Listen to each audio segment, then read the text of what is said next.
டெல்லியில அவ்ளோ பெரிய போராட்டம் நடந்துகிட்டு இருக்கு.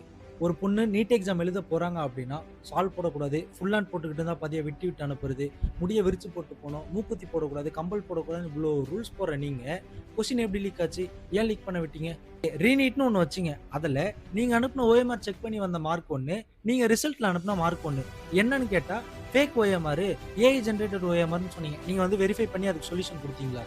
சோனம் வாங்சுக் எவ்வளவு பெரிய ஆளு. அவரு இவ்ளோ நாளா 20, 21 நாளா அமைதியான முறையில தானே போராடிட்டு இருந்தாரு. நீங்க என்ன பண்ணீங்க? வலுக்கட்டாயமா அவர தூக்கிட்டு போறத தாண்டி என்ன பிரச்சனை ஏதுன்னு அப்ப சரி பண்ணீங்களா? இல்ல. ஆனா இன்னைக்கு இவ்ளோ ஸ்டூடண்ட்ஸ் போராடுறப்ப போட்டு தாறுமாறா அடிக்கிறீங்க. அவங்க என்ன பாட்டிலுக்கு ரூ. 10 குறைக்கலனா போராடுறாங்க. நீங்க பண்ண தப்புக்கு ஜஸ்டிஸ் வேணும்னு தானே போராடுறாங்க. நீட் வந்து ஒரு சாதாரண எக்ஸாமே கிடையாது. நானும் நீட் எழுதிட்டு தான் வந்திருக்கேன். எவ்வளவு மென்டல் ஸ்ட்ரெஸ்ஸா இருக்கும் தெரியுமா? ஒருத்தவங்கள இந்த நீட் எவ்வளவு அஃபெக்ட் பண்ணியிருந்தா சூசைட் பண்ணுவாங்க. எவ்வளவு பேர் சூசைட் பண்ணியிருக்காங்க தெரியுமா? நீங்க வைக்கிற இந்த எக்ஸாம் மேல ஒரு ட்ரஸ்ட் இல்ல, டிரான்ஸ்பரன்சி இல்ல, ஃபேர்னஸ் இல்ல, ஒரு நம்பிக்கையே இல்ல.